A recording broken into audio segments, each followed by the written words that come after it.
Kembali lagi di Antv Sport, gocek bareng Bro Marco. Tadi sudah dikasih tahu kita akan membahas mengenai timnas Indonesia karena timnas Indonesia ini akan menghadapi China Taipei dalam agenda FIFA Matchday yang berlangsung di Stadion Gelora Bung Tomo, Surabaya besok begitu ya. Tanggal 5 ya, besok Betul, September. tanggal 5. Ya. Ada apa yang menarik dari warna baru skuad Garuda? Warna baru skuad Garuda berarti ada pemain baru.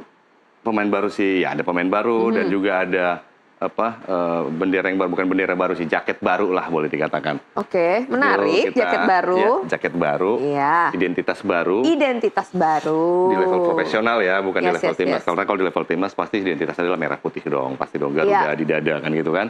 Nah, kalau kita lihat di sini ada apa? Ada Calvin Verdong. Kenapa kita membahas Calvin Verdong?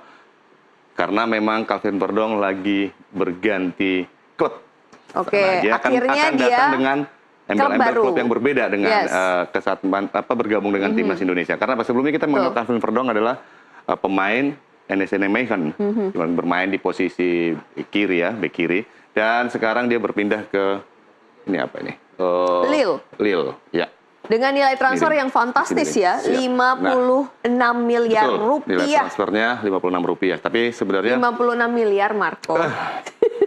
Masih efek lelah sepertinya. Sepertinya memang Marco seharian lelah ya.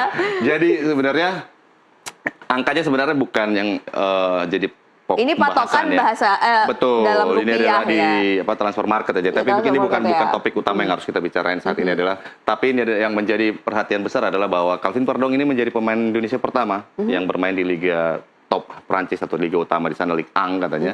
Dan ini akan bermain dengan Lille, tim papan atas yang saat ini posisinya peringkat 3. Artinya apa? Artinya dia bermain dia dilirik oleh klub yang memang punya kualitas ya, bukan sekedar pelengkap. Jadi artinya kualitas Calvin Verdong ini memang sangat disorot lah. Iya, semoga tidak hanya menghangatkan bangku cadangan ya. Betul sekali, dan ini akan menjadi keuntungan buat Indonesia. Karena apa? Karena memang kualitas Calvin Verdong ini sudah diakui oleh klub Eropa. Tentu saja di timnas Indonesia ini akan menjadi kekuatan yang cukup baik bagi skuad Garuda. Sudah main dia bersama Lille ini? Belum, baru diperkenalkan kemarin. Oh, baru diperkenalkan kemarin. Oke, tapi Calvin Verdong kan ikut masuk dalam skuad besok kan ya? Timnas dan akan tampil dengan timnas Indonesia. Nah, yang menarik juga sebenarnya ada juga nih yang pemain-pemain dengan jaket baru boleh kita katakan ya. Tadi sebenarnya ada Tom Hai yang baru bergabung dengan Persib Bandung. Terus ada Eliano Reinders juga yang dipinjamkan ke Persib Bandung. Lalu ada yang nyaris berjaket baru tapi nggak jadi, belum jadi nih, belum jadi jaketnya bagaimana ya. Tapi sablonnya belum jadi. Ya, membuat dia itu akhirnya nggak bisa masuk ke timnas. Maksudnya nggak bisa bergabung dengan timnas Indonesia. Karena kesibukannya atau ada karena memang proses transfernya ini cukup rumit. Jadi mereka memutuskan untuk tidak bergabung ke timnas untuk konsentrasi. Kemana sih pindahnya? Dari proses transfernya ke Mesilger. Dia mau dari FC20, ada beberapa klub yang memang mencoba mendekati Mesilger, tapi sampai sejauh ini belum ada yang fix, Mai. Oh, jadi belum ada yang fix. Belum, jadi sebenarnya jaketnya belum dicetak. Belum dicetak sebenarnya. Belum sablon sebenarnya. Kita tunggu nanti jadi siapa sablonnya yang paling cepat nanti ya. Hanya saja memang gara-gara itu dia akhirnya nggak bisa gabung dengan timnas. Nah, yang menarik juga dari Calvin Verdong ini adalah tentu dengan jaket barunya dia akan dengan semangat baru juga nih datang ke timnas Indonesia. Kita berharapnya seperti itu. Jadi kekuatannya akan semakin baik lagi di timnas Indonesia. Oke, lalu kita lihat ada lagi apa? Ada 2 nama yang menjadi senjata baru timnas Indonesia. Di sini ada wajah-wajah baru, wajah-wajah muda. Yang baru saja dinaturalisasi. Betul, ada 2 nama. Mauro Zylstra dan Emiliano Jonathans. Dan juga Emiliano Jonathans. Nah, ini kedua pemain ini sebenarnya udah cukup lama dikenal oleh, maksudnya sebelum dia menjadi warga negara Indonesia, resmi menjadi warga negara Indonesia, sudah sering diperbincangkan oleh supporter timnas Indonesia. Tapi karena memang rumornya untuk menjadi warga negara Indonesia dan performanya di klub masing-masing. Kalau kita lihat Mauro Zylstra bermain untuk Volendam yang saat ini bermain di Eredivisie. Dia salah satu pemain yang posisinya hampir mirip dengan Ole Romeni yang kita tahu tidak bisa tampil karena cedera. Jadi ini yang diharapkan nanti bisa menggantikan Ole Romeni. Walaupun memang posisinya bukan nomor 9 murni, tapi paling tidak mendekati dengan Ole Romeni. Nah, ini kedua pemain ini udah diambil sumpah, tinggal menunggu peralihan federasi. Tapi yang pasti keduanya sudah baik. Udah fix ya? Iya, sudah fix dan juga sudah bergabung dengan pusat latihan timnas, pemusatan latihan timnas di kemungkinan besar Zylstra akan turun besok? Kita akan melihat sebenarnya karena tentu saja Patrick Kluivert dalam hal ini membutuhkan seorang penyerang ya, maksudnya menggantikan oleh Romeni. Dia akan mencoba beberapa pemain di sana. Timnas sudah tidak memiliki Rafael Struijk, tapi Ragnar Oratmangun itu udah kembali lagi. Artinya apa? Artinya masih ada penyerang-penyerang lain yang bisa ada diproyeksikan, yang bisa diproyeksikan ya? untuk lini depan. Tapi apakah Mauro Zylstra akan masuk squad? Bukan tidak mungkin, bukan mustahil. Karena apa? Karena harus latihan belum? Udah mulai ikut latihan. Udah. Kemarin sudah ada yang di ospek juga sama Sandy Walsh. Oh iya, lihat videonya tuh. Ospek jongkok ya, jongkok challenge. Nah, saya nggak tahu kenapa orang Eropa susah jongkok emang ya. Kalau ada jongkok challenge, kalau kita kan gampang jongkok ya. Nah, ini yang menarik sebenarnya apa? Bahwa Indonesia memang membutuhkan lini depan, iya betul. Dan ini adalah menjadi uji coba melawan Taiwan.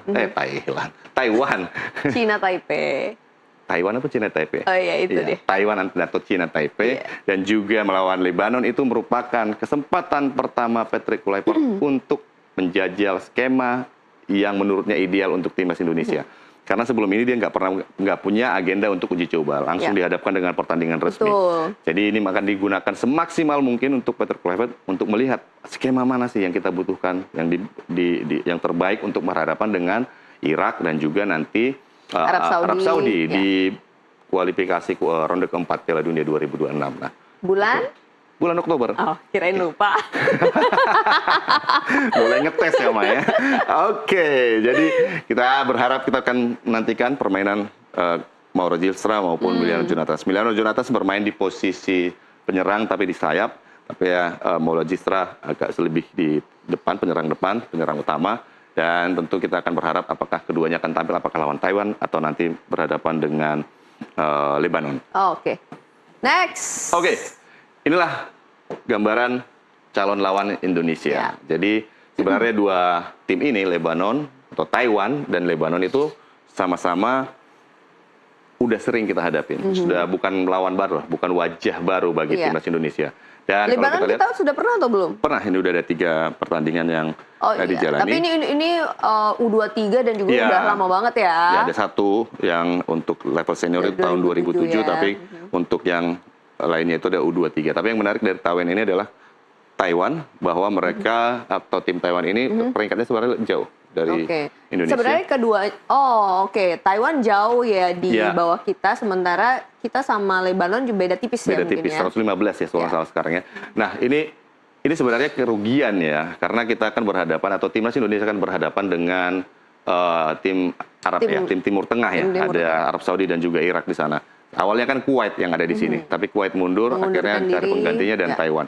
Nah, di sini kemungkinan kalau menurut saya Patrick Kluivert harus lebih mengeksplorasi permainan atau skema bermain dari timnas Indonesia. Karena apa? Karena ditambah juga dengan 2 warna baru tadi kan ya, Marco sekali. ya. Dan karena apa? Karena memang lawan dibandingkan Lebanon ini jauh lebih ringan untuk berhadapan dengan Taiwan. Tapi tentunya tidak bisa diremehkan. Betul, kalau kita lihat dari statistiknya sendiri, pertemuan sebelum-sebelumnya juga Indonesia selalu unggul. Di sini Indonesia pernah berhadapan di kualifikasi Piala Asia 2023 kalau nggak salah. Ini yang terdekat 2021 ya. 2021 Indonesia menang dengan skor 0-3, lalu menang juga dengan skor 2-1. Ini pertemuan terbaru. Artinya apa? Kekuatan Indonesia ini masih ditangani oleh Sintayong.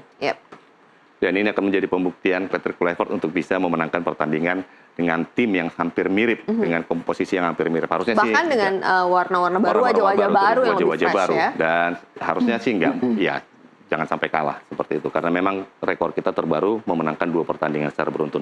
Ini adalah pertemuan-pertemuan sebelumnya yang mungkin ya cukup lama yang pernah dijalani Indonesia, yakni 2-0 2010, 81 kita juga udah ketemu dan Taiwan menang dengan 2-0. Ini kelahiran Marco ya? Iya, agak 2 tahun di bawah sedikit. Nah, Indonesia di sini awal-awal cukup sering kalah dengan Taiwan, tapi semakin. Tapi ini udah jauh banget ya. Betul, dan berubah di 2010 Indonesia sudah semakin kuat dan bisa memenangkan pertandingan lawan Taiwan. Dan terakhir 2021 Indonesia dominan sekali atas Taiwan. Jadi ya, saya pikir ini kesempatan kita punya kesempatan dan juga harapan besar ya. Betul, bagi Patrick Kluivert untuk paling tidak lebih lega, lebih leluasa untuk meramu komposisi terbaru bagi timnas Indonesia. Ditambah lagi tampil di hadapan publik sendiri tentunya. Dan jangan lupa bahwa pertandingan ini adalah FIFA Matchday yang artinya kemenangan itu akan berpengaruh pada Terhitung juga. peringkat Indonesia. Peringkat, Betul sekali. betul. Lalu bagaimana dengan Lebanon? Nah, Lebanon tentu kita akan timnas Indonesia berharap bisa paling tidak melihat sedikit atau paling merasakan lah sedikit bagaimana berhadapan dengan tim-tim dari Timur Tengah seperti itu. Dan minim sekali pertemuan Indonesia dengan Lebanon di level senior ya. Di level U23 saja kita baru 2 kali ketemu, Indonesia Lebanon tahun 2007 yang terbaru ya.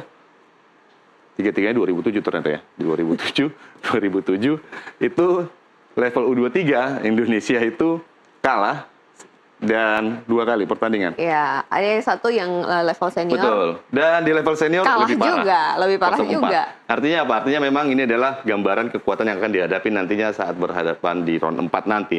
Nah, di sini kemungkinan Patrick Kluivert sudah memiliki komposisi yang memang ideal setelah dia mencoba mungkin lawan Thailand. Nanti akan disempurnakan lagi di sini. Apakah memang skuad ini yang akan cocok untuk tampil di round 4 nanti? Yes. Seperti itu. Jadi bisa jadi bongkar pasang pemain juga, Betul. racikan baru juga bagi Yeah. seorang Patrick Kluivert ya. Iya, tapi jangan terlalu dibongkar karena memang jangan kalah juga kan karena berpengaruh dengan ranking timnas Indonesia. Wah, Seperti itu. susah nih permintaan Bro Marco Banyak nih banget kayaknya permintaan. ya. Itu masih permintaan saya, belum netizen. Belum Lebih banyak netizen. lagi Aduh, permintaannya. kalau netizen yang ngasih masukan nanti udah dibikinin squad sendiri Iya, ya sama netizen betul, ya. betul. Jadi tinggal ngikutin aja sebenarnya Patrick Kluivert. Sama udah ada line up pemainnya. Oke, good luck pokoknya. Pastinya besok kita juga menantikan seperti apa ya. Iya. Hasilnya semoga Indonesia juara. Udah nih. Udah, Udah. cukup. Terima Apakah kasih, Mak. ada yang masih Udah, Bro Marco cukup. mau Sebenarnya sampaikan? kalau saya sih cukup dari Udahlah, slide udah. pertama saya udah Kan cukup. udah seharian udah dijemur Betul, juga di betul, lapangan betul, Garuda Yaksa ya. betul, iya. Oke, terima kasih Marco sudah bergabung bersama Sama-sama, saya. Mai. Terima Kita kasih. sama-sama dijemur padahal thank you. Usai jeda kita masih akan kembali dengan informasi olahraga menarik lainnya. Tetap bersama kami.